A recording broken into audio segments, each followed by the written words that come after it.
الأنبياء والمرسلين وعلى آله وصحبه أجمعين والذين اتبعهم بإحسان إلى يوم الدين।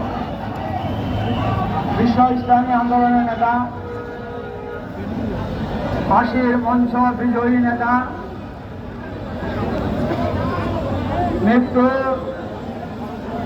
হওয়ার পর থেকে উঠে আসা নেতা, আমাদের আবেগের নেতা,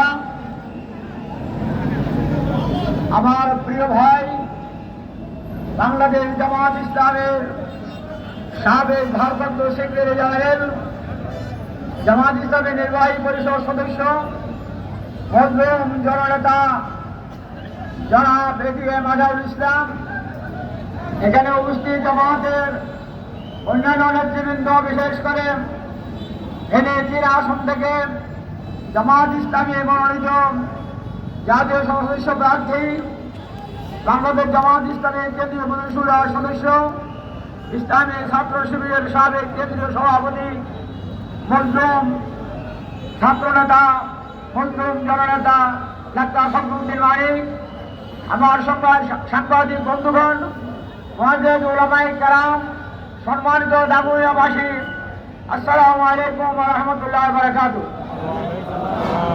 আমি এখানে বক্তৃতা দেওয়ার জন্য আসিনি, বক্তৃতা দেব না। আজকে আমরা আমাদের প্রধান মেহমানদের কথা শুনবো। সংক্ষেপে শুধু আমি একটা কথা বলবো, মহান আল্লাহ তাআলা যে ওয়াদা দিয়েছিলেন, ইউরিদুনা লিইউতফু নূরাল্লাহি বিআফওয়াহিহিম ওয়াল্লাহু মুতিম্মু নূরিহি, তারা চেয়েছিল আমাদের দ্বীনের আলোকে ফুৎকার দিয়ে উড়িয়ে দেবে, কিন্তু আল্লাহ তাআলা তার নূরের, আল্লাহ তাআলা নিয়ামতের পূর্ণতা দান অবশ্যই করবেন। আল্লাহ তাআলা সে ওয়াদা পূরণ করেছেন। আমাদের জাতির 11 জন নেতাকে মিথ্যা অপবাদ দিয়ে শহীদ করা হয়েছে। একজন মৃত্যু মুখ থেকে ফিরে এসেছেন, তিনি হলে আমাদের 12 জন নেতা শাহাদাতের পেয়ালা পান করতেন। আল্লাহ তাআলা তাকে আমার মতো ফিরিয়ে এনেছেন। আল্লাহ তাআলা বলেন, তুইসু মান তাশাউ ওয়া তুযিল্লু মান তাশাউ। আল্লাহ যাকে ইচ্ছা সম্মান দান করেন, আল্লাহ যাকে ইচ্ছা অপমান করেন।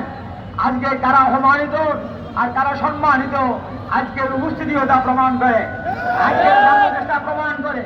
আল্লাহ তাআলা আমাদের নেতৃবৃন্দকে আবার সম্মানের আসনে আসীন করেছেন। আমরা আল্লাহর শুকরিয়া আদায় করছি, আলহামদুলিল্লাহ। আমাদের দাগনভূঞাবাসী, আপনাদের সৌভাগ্যের বিষয়, আমরা এই প্রথম জেলা থেকে পেয়েছি। তার সম্মানে আগামী নির্বাচনে দাগনভূঞা সোনাগাজীর বাসিন্দারা যে প্রমাণ করে দিবেন যে মজলুম জনতার সম্মান রক্ষা আমরা করতে জানি। আমাদের জীবন বাজি রেখে জীবন অতীতে ত্যাগ কোরবানি নজরানা পেশ করেছি। আগামী নির্বাচনও চূড়ান্ত ত্যাগ এবং কোরবানি নজরানা পেশ করে এই আসনে আমরা জামাত ইসলামের বিজয়, ডাক্তার ফখরুদ্দিন বিজয়কে আমরা ত্বরান্বিত করবো ইনশাআল্লাহ। রাজি আছেন? রাজি আছেন? আল্লাহ আমাদের কবুল করুন। আসসালামু আলাইকুম ওয়া রাহমাতুল্লাহ।